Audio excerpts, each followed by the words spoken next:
We are getting better and better data that is showing the unique way in which men's fertility plays a role in not just conception, but also pregnancy outcomes, the health of the pregnancy and baby's long-term health. Stress is the inflammation that robs us of life, energy, and happiness. Our typical solutions for gut health and hormone balance have let a lot of us down. We're over-medicated and underserved. At The Less Stressed Life, we're a community of health-savvy women exploring solutions outside of our traditional Western medicine toolbox and training to raise the bar and change our stories. Each week, our hope is that you leave our sessions inspired to learn, grow, and share these stories to raise the bar in your life and home.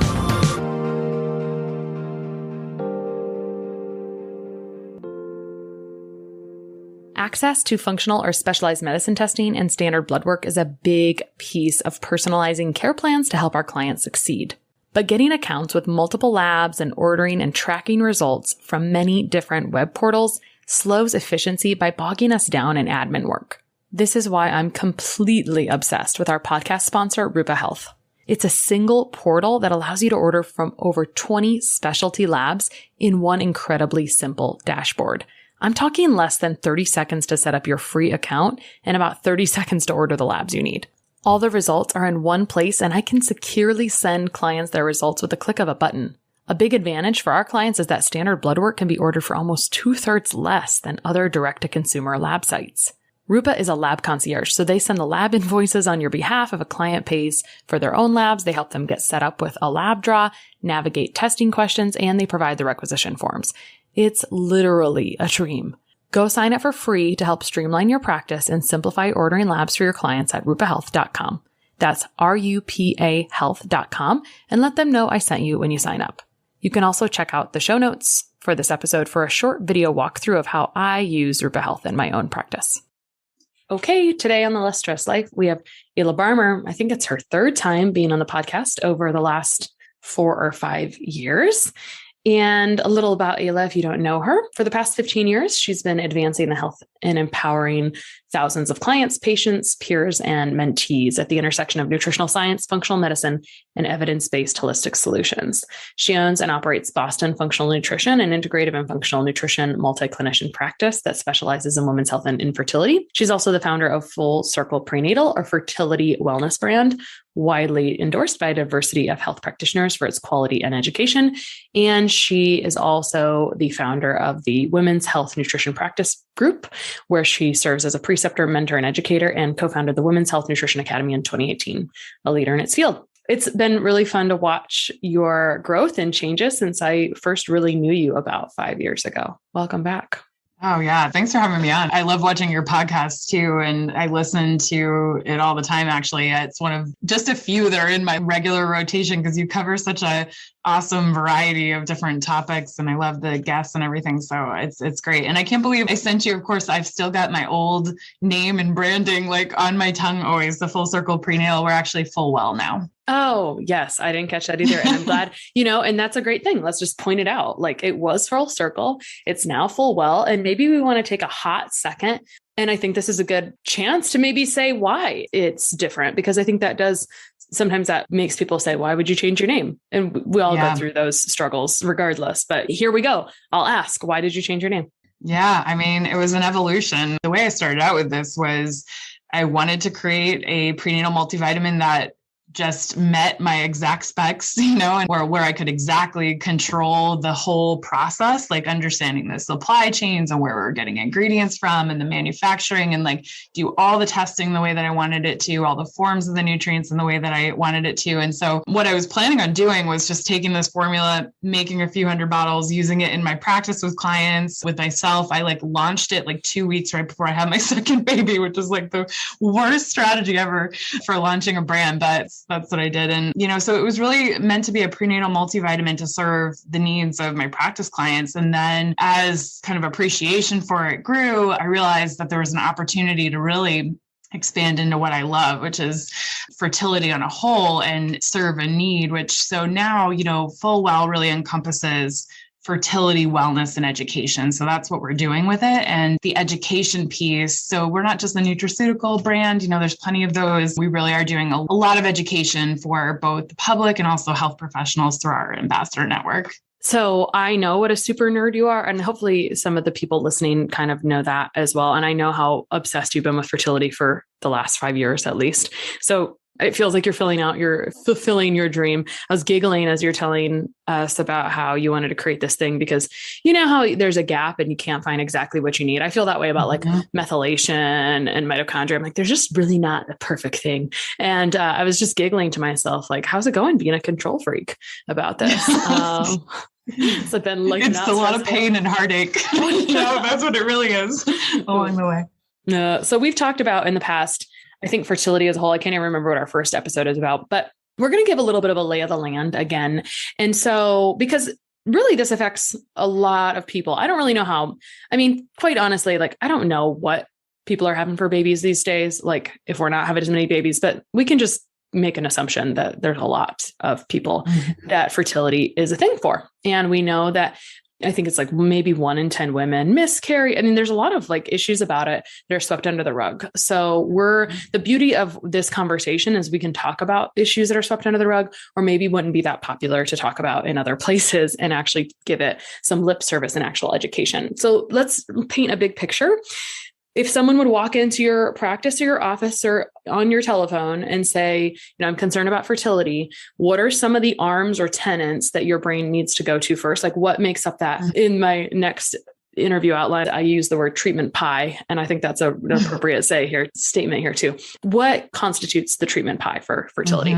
Yeah. First, I would say when we get outreach for fertility support, it is 99.9% of the time women and not men, that are reaching out, even though we serve both, in the practice. And I've always worked with both. And I just think that's interesting because it really points to, I think, the overall cultural perception or just general public perception that fertility is a women's health issue. And it's not just a women's health issue. And we are getting better and better data that is showing the unique way in which men's fertility plays a role in not just conception, but also pregnancy outcomes, the health of the pregnancy and baby's long-term health. So when I think about fertility, it's really one of those really broad bucket kind of things, where there can be so many variations and root causes to it that fall under that umbrella.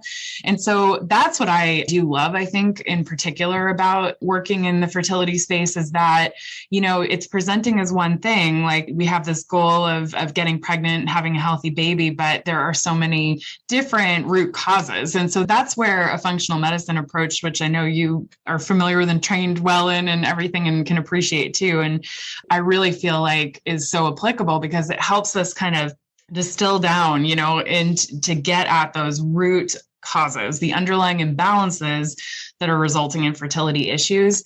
And even if you don't have, overt fertility issues, like you haven't started struggling to conceive, I think, before you try to get pregnant is the time to be looking at getting a lay of the land at where like the imbalances, deficiencies, insufficiencies are, so that you're in a really good place because it matters and it has an impact in a lot more ways that we are discovering, but ways that we also don't know.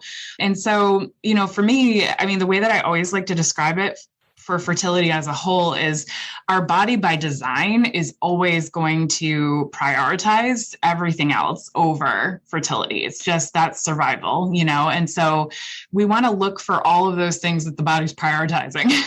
What is it? Where are resources getting diverted away from fertility, reproductive health over to? And so that's what my mind thinks first is like, how do we map out where could potentially resources being diverted to, or where are they being diverted to? And how do we address those in a way that prioritizes things, makes them doable, acknowledges that we live in a modern world where we cannot control everything and, nor should we, and just does it in a reasonable way. So that's what I think is let's get at the root causes, where are those resources being diverted to, and how do we prioritize so you kind of get the biggest bang for your buck, knowing that we can't do all the things.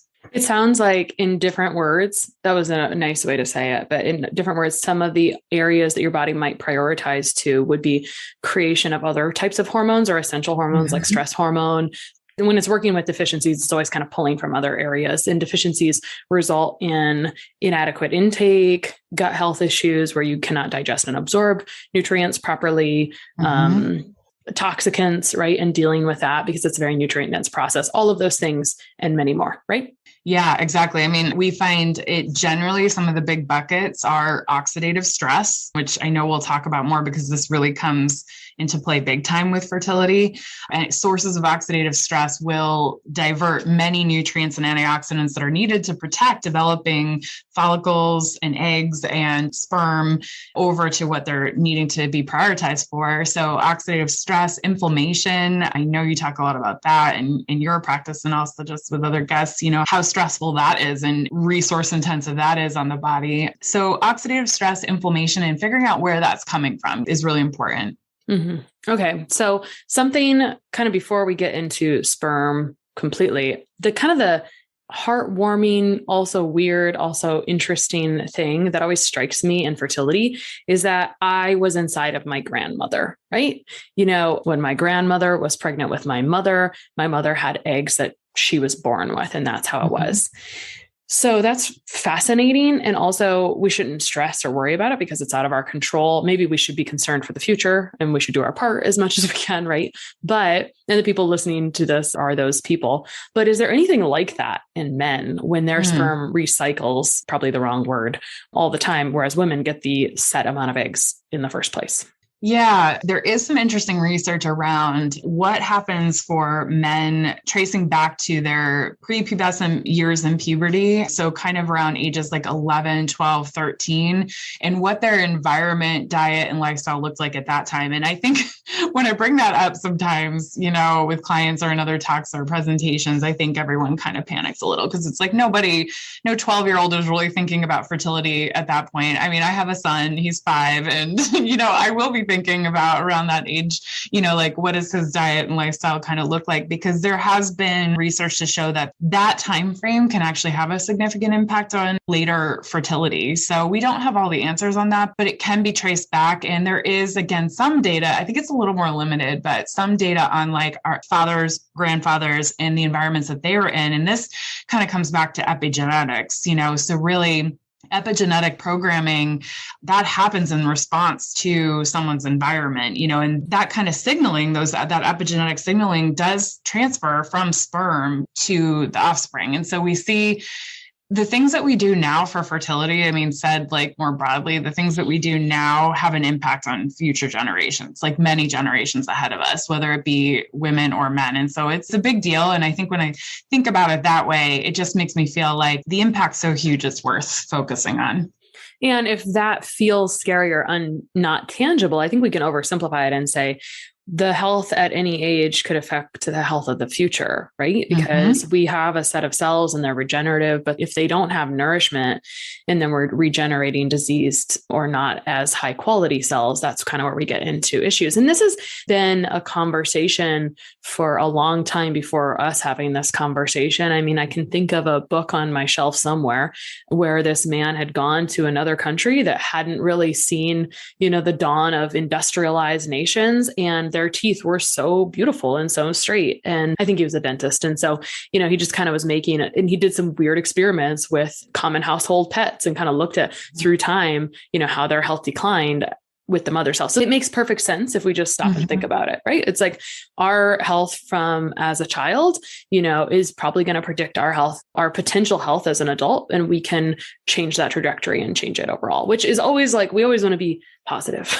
You can improve things, yes, I would say. Absolutely. So, okay. So, you know, when 99.9% of people coming to your office looking for fertility support are women, why do we even bring men into the conversation? Because we know what they've got: fertilization and conception and whatever, you know, and then mom's in charge. So why do we bring men into the conversation in the first place? Yeah, I think that for many years, has been the perception is that men's contribution is really to fertilization, that conception stage, and then it's really on mom. But we have more data now. And I mean, just to kind of give a little bit of a lay of the land, there was a recent study in the American Journal of Obstetrics and Gynecology. It was published actually just in April 2021. It was called The Association of Preconception Paternal Health and Adverse Maternal Outcomes in Healthy Mothers.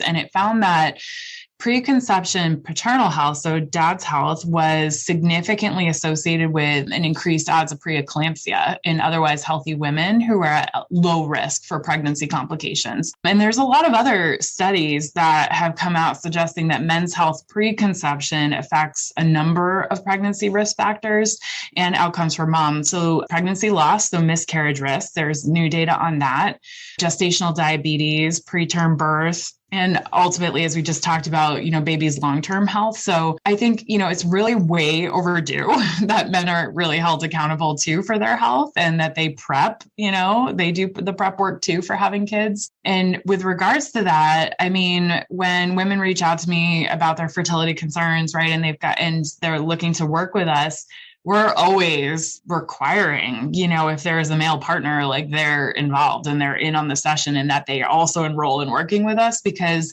otherwise the impact is so minimal. We're so limited with what we know and what we can do. So for men, I mean, you're really looking at a bare minimum of at least like 3 to 6 months prior to conceiving, to have a real impact on preconception health. I mean, the average man produces between like 50 and 100 million sperm a day, but it takes 2 to 3 months for those sperm to fully mature.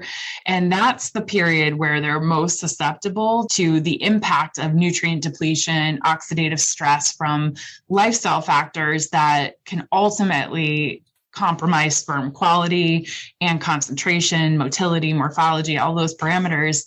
So it's that period of time that we want to really focus on infusing lots of the right nutrients and antioxidants, trying to mitigate some of the environmental, diet, and lifestyle stressors as best we can. And, I say 3 to 6 months, but, really if a man has, health issues, right, if there's a lot of digestive issues, if there's other sources of inflammation, and it can take longer. So I think that's not what everybody wants to hear, it's that we've got to do all this prep prior to conception. It's more, but it is like, if you're thinking about kids in the future, it's really never too soon to kind of do an inventory and think about some of these things, because it has a huge impact. And I mean, particularly in that window when the sperm are really maturing. Mm-hmm. Obviously, we're going to talk more about this, but I have to go back. You were talking about men's sperm health affecting many pregnancy complications, including preeclampsia, which is essentially high blood pressure at dangerous levels. And that's hard to wrap your brain around, how high blood pressure in a woman can be affected by sperm health. Yeah. Do you have any, what does your mind hypothesize around that? And if it doesn't, cool, I'll move on. Well, we do. I mean, there's a lot. I think this is one of those things that isn't known yet, but we do know that sperm and semen as a whole has a lot of different ways in which it will signal various things to happen in females. So everything from changes in cervical fluid and changes in the uterus to the whole reproductive system. I mean, male sperm and overall semen, it has signaling qualities to it. And so this is where this does get into a little bit of the epigenetic side of things. It pulls in a lot of different areas of, I think, ongoing research right now, but we know that it really isn't just the sperm and the genetic makeup of sperm itself. It's actually all of these different constituents of semen and the type of signaling that it does. And so it's really fascinating. And it actually, we know it can affect placental development. And there's some theories around placental development and its role in preeclampsia, and if that's part of the picture. And I think prior to some of the newer data showing that men's preconception health and semen quality had a role in preeclampsia,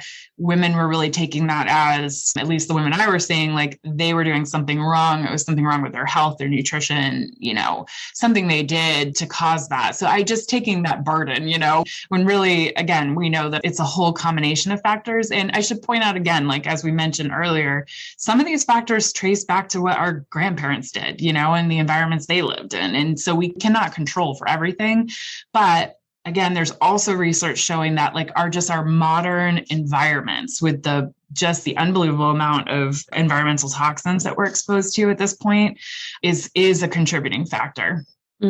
Heartwarming. Also, as you were talking, I was thinking about things men say, and I was just thinking about conversations that could be had around how would you, I don't know, you know what I'm trying to get at here? Men talking about how their sperm can influence things. And anyway, men and their funny jokes. I had it in the moment. But first, you were talking about really we look at oxidative stress and that affects motility and overall health of the sperm and kind of getting the job done, essentially. Because there's a lot of pieces in fertility. It's like egg quality, sperm quality, and can it even get to where it needs to get to? And then do you have the right hormone production? Well, first of all, even before egg quality, can you release the egg, right? Can you implant it into the lining? All of those things. So you talked about oxidative stress and you did not talk about things that cause oxidative stress in men. So let's talk about oxidative stress in men's fertility. What does it mean?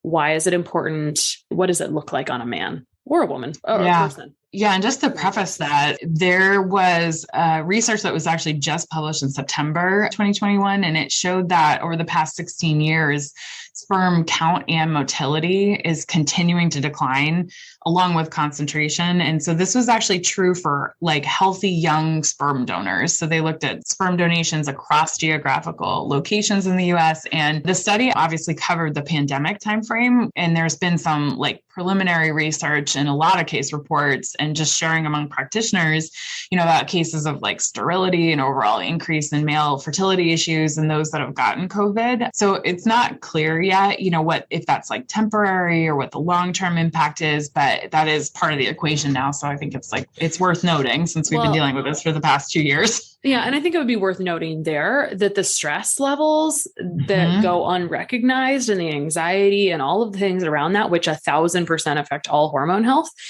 have escalated like crazy. Yeah. And so even COVID is essentially a stressor on the body, right? It's damaging or inflammatory to the body at that time. And I think this goes back to, do we have the tools for recovery? It really picks on weak spots, right? It sucks. It picks on weak spots. And so it kind of ugly because it exposes things that were not exposed before on us, ourselves, on our friends, on whoever, right? And, and it's like, maybe there's some obvious long-term effect. Maybe there's not for someone, but I always try to like bring it back to this positive spin on it's not cool, but we can't do anything about it. So what can we do moving forward to try to be more resilient and heal and all of those things? Like, how can we take what we learned from that and be better moving forward? That's like my lovely dream. And, if I look too hard at the world, I don't really see that coming to fruition. But I think individually we can take so much personal responsibility and do what we can to reduce oxidative stress. So back to oxidative stress. Yeah. And I definitely want to make sure that we cover like some real practical strategies here for how you actually mitigate all like this current environment and the situation that we're in, But, I just wanted to point out that study actually, it was really interesting because they controlled for BMI. So they kind of took weight out of the equation, which we know probably does have some role, and as an overall stressor in the body, or at least it can. BMI, of course, that could be like a whole nother conversation, right? As to whether or not that's really helpful measurement tool or not. But anyway, the goal of the study was really to look at environmental, diet, and stress exposure's impact, because that's the predominant theory when it comes to both female and male fertility, is that it's largely oxidative stress from exposures to endocrine disruptors. So, common everyday, chemicals that we just have in our modern environments, changes to our lifestyles, like our diet, sleep, overall stress, smoking. So I really feel like, this study and many others teased out how oxidative stress in particular is the thing to zero in on. And that was really what I kept top of mind, not just this study, but because of all of the research around when I formulated our newest product for men. And really the idea is we know that we live in this modern environment full of additional stressors on the body. Like we've got extra inputs than we ever had, throughout history. And it can count for like this declining fertility rate that we're seeing. But there are ways, to mitigate that. And so, supplementation is one of them. I mean, I think you and I both like prefer, food first and using food as medicine, of course. But there are situations where like supplementation can be super helpful. And if you do it strategically with the right forms, you can help to offset or help to provide your body with the extra resources it needs to combat the extra stressors we have. I think smart supplementation, not necessarily overdoing it, but like with the right things, and we can get into what those are, we know that like really produce rich, which happens to be like antioxidant rich diets, it's sort of Mediterranean style. I kind of like to say like modified Mediterranean, for fertility is my approach. But that is so supportive. And, I think small steps, like more focusing on like an additive approach, like what can we add in? Where it can be some more tools and resources that we can give our bodies that are like working so hard to keep up with the demand and make sure that our reproductive system has what it needs. And I would agree, food first. And I think we also have to be realistic sometimes. It's good to know. I think we can step back and assess our diet sometimes. And then I have things I use when I am not as awesome as I'd like to be. Because ideally, when we're more busy and we have more stuff going on, we're not as awesome as we would like to be. So we need to have some mitigation strategies or some backup plans. And I use the same stuff when I travel, right? Like I can't control a lot of factors and I still want to feel good and not ick when I travel. Yeah. Okay. Back to oxidative stress. It's like rust. It's important because oxidative stress is kind of the overarching umbrella where it really affects the quality, count, motility, etc. And so things that create oxidative stress on the body are environmental toxins, other behaviors like consistent alcohol intake, marijuana, just poor diet, anything else to add to the oxidative stress bucket before we talk about positive things. Yeah, right. I mean, I know smoking has been like widely studied, and I think because it's such an easy thing in the research to say like measuring like this one substance is used, but like, I mean, we know smoking causes oxidative stress, but there are a lot of other things too in our environments. I think you covered it. Okay, cool. Before we talk about, I'd like to shift to positivity and nutrient density and all those things in a moment, but I think it would be important to recognize how we are addressing sperm quality and sperm health currently, conventionally, and is it good enough? Is there any other options? So for example, doing a semen analysis, checking for infections should be first line things when considering male fertility. Is that good enough? Is there anything else that could be done to help assess for this? Yeah, I'm glad you asked that because it is important to look for, there can be sort of like these latent infections, even chronic ones that go on for men that, can be the source of stress and really compromising sperm maturation, development, and overall health parameters of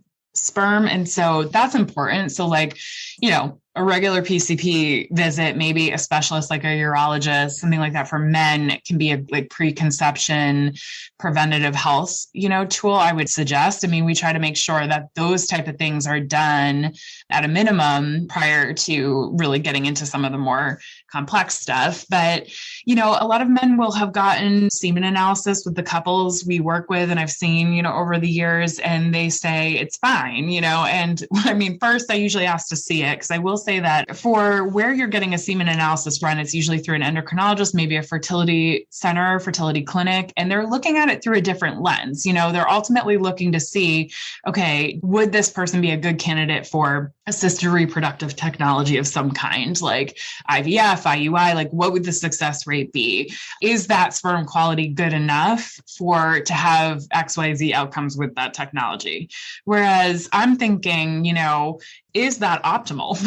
Is the semen analysis showing optimal parameters? So I think it is important to ask for your results at a minimum and share those with who you're working with. But the other thing I just would want to really point out is that a semen analysis will not measure everything. So you could have a semen analysis that looks great and there still can be DNA damage. There can still be problems with the sperm that will affect conception. And ultimately, they can't measure all of the quality parameters that would impact those pregnancy complications we talked about, or like long-term, we can't measure all of the epigenetic kind of pieces to this, like baby's long-term health. So I would say that's where I see people stop, is a semen analysis. That's like as far as they go into the men's fertility side. Or they say, my partner, my husband, my whatever, has had children right before. That's also not necessarily telling us what's going on currently. Mm-hmm. Okay. So in summary, conventionally, they should look at semen analysis and for infections. Functionally, we do have a lot of other things we can look at with or without testing, to be honest, right? Mm-hmm. I have not ever reviewed a semen analysis, not my wheelhouse. Is there anything on that? So you kind of talked a little bit about this, but is there anything on that, as you said, in a reproductive center, they're looking at it from a different lens? When you look at the semen analysis, are you looking at just closeness to a range, or is there some other information there that helps you infer that there's a deeper problem going on that you can then use in practice? Yeah. I mean, it's similar to how we look at a lot of lab work, where it's like the ranges, we know that the reference ranges for most lab tests used in a conventional setting are like looking at both healthy and not healthy people, right? So like the ranges are so large that they're not the optimal ranges. And so I'm usually trying to look at it from the optimal range perspective. And what you'll see on a semen analysis is like overall count, morphology, concentration, motility. So you get some indication. It is helpful because there are some different interventions that you can do diet and lifestyle wise, supplement wise,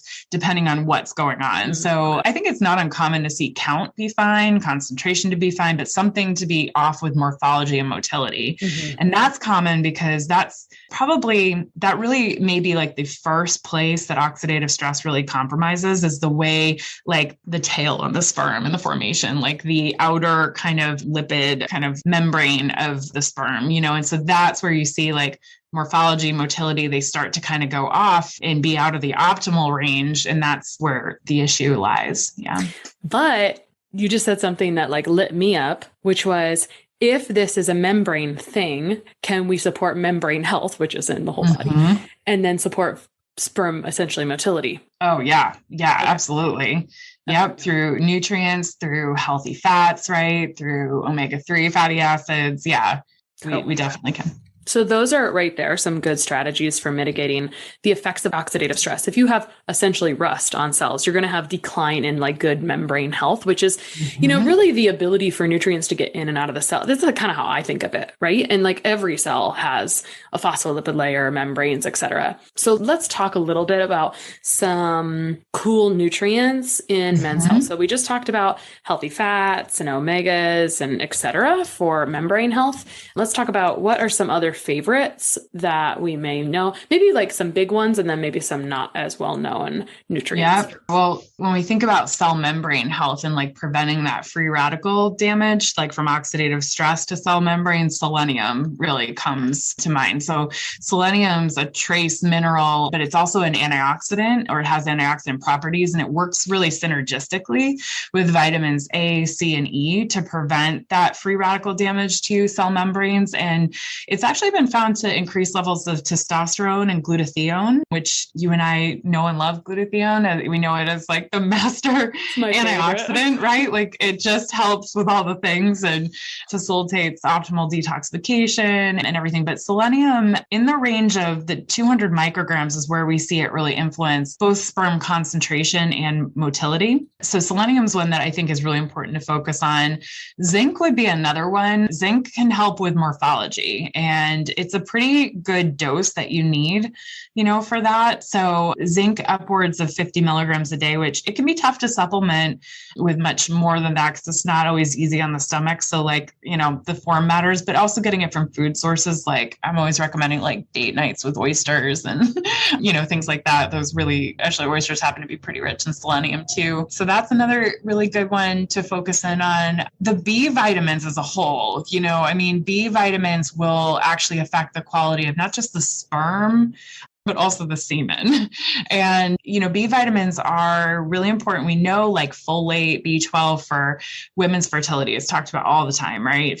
Preventing neural tube defects and that sort of thing. But it's probably equally important for men's semen quality and the epigenetic influences we kind of touched on. And, B vitamins are so needed for liver detoxification, right? So just dealing with like the things that we come in contact with, both that are a product of like our natural body's reactions and also our environmental oxidants kind of inputs. Our liver is one of the main workhorses of our detoxification system. And it just requires so many nutrients and antioxidants, and B vitamins are some of those. So that's key, really key to focus in on, particularly like B12 and folate.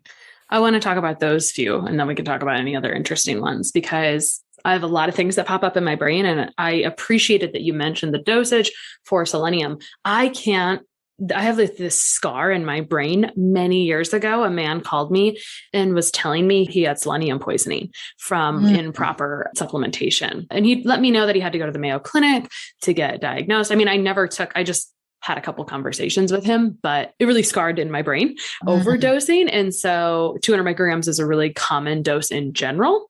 A couple Brazil nuts, other, like you said, oysters, et cetera, or in a synergistic formula is kind of my preference versus like, I just like to say that because selenium is so important for thyroid health as well. It's such an important nutrient. And that's what I'm going to talk about in these next ones too. It's like we can overdo nutrients technically, or, I'm always a little concerned about like single high dosing of a certain nutrient forever. And we should be able to agree on that in general. And in fact, that's what happens a lot with zinc is people superdose it, especially the last 2 years. I had someone who was like very uncomfortable when I said, can I please take you off of this zinc? Because mentally she was pretty convinced that it was improving her immune system. But actually what was happening is it's definitely causing a copper deficiency, which is relevant in other nutrients as well. So again, synergy, I think is important there. Like it's an essential nutrient. It's commonly deficient. And synergy is important. Like you shouldn't just superdose one random thing forever, which should be good because we're going to talk through some nutrients, and it doesn't mean you go make a list and go buy every nutrient. The thing you can dose without really fear is B's and C's, right? Because they're water soluble. You can't overdose them. And on the note of zinc deficiencies being common, you were talking about reference ranges for labs earlier and how they include healthy and unhealthy people. I feel like the vitamin B12 reference range just continues to get lower as I look at lab tests. I'm like, I could swear this used to be like 400 when I started practicing, or like 350. Now it's 211 is the lower end. And the upper end is like 800 or 900, maybe 1,000. And I swear it used to be 1,000 or 1,200. My point is sometimes if you get that particular lab, which most of the time you're not going to go have your nutrients drawn. Most of the time you can ask for this. It's just not a common, when you go get blood work done, this is not included unless you specifically ask for it. And even then it's maybe not included. So you have to double check. And so I'm always suspicious to reiterate something you already said when things are too close to the line or just kind of suboptimal overall. So well, and remember too, I mean, like I always like to point out too, I mean, because we do have folks like that will go in for like just serum levels of folate B12, through their PCP, and that absorption doesn't necessarily equal utilization, right? So we can absorb nutrients through the intestines, but whether or not they're actually utilized or they're excreted, that's another thing. So actually like serum levels of some nutrients are not that helpful anyway. No, that's very true. Like I feel magnesium. But the other thing to say here is that good gut health is essential for B12, for zinc, et cetera, et cetera, et cetera. And you can make that argument for most, but those are really key ones that will struggle. If I see a low B12, I'm like, you probably don't digest protein very well because of gut health issues. A lot of reasons, right? So, and that's, by the way, going to really affect your immune health and your energy levels, things we all care about. So, cool things to talk about. This is why I love podcasting, because I can be like, well, I just want you to know these other XYZ things. And the take home message is simple because it's, look for the right doses in a synergistic formula. Don't just like super dose randomly forever. So you talked about selenium, zinc, B12, any other nutrients we want to highlight that are kind of cool or fun or whatever. Yeah, I would just say lycopene is kind of an interesting compound that we've got some new research on. And we put it in like an antioxidant blend in our men's vitality and virility formula, which is brand new and the counterpart really to our prenatal. And lycopene is interesting. I mean, it really has been shown to improve many aspects of male fertility, but sperm count, viability, overall quality, we have seen it for that. And it doesn't take a lot of it to do it. But enough that where it's a little hard to get in the diet unless you're really regularly consuming lycopene rich foods, which also are delicious foods. A lot of your red produce, we think of tomatoes, things like that. So you can get it in your diet, but it's a matter of, okay, are we consistently getting enough to offset some of the other stressors, and it's also very safe to use.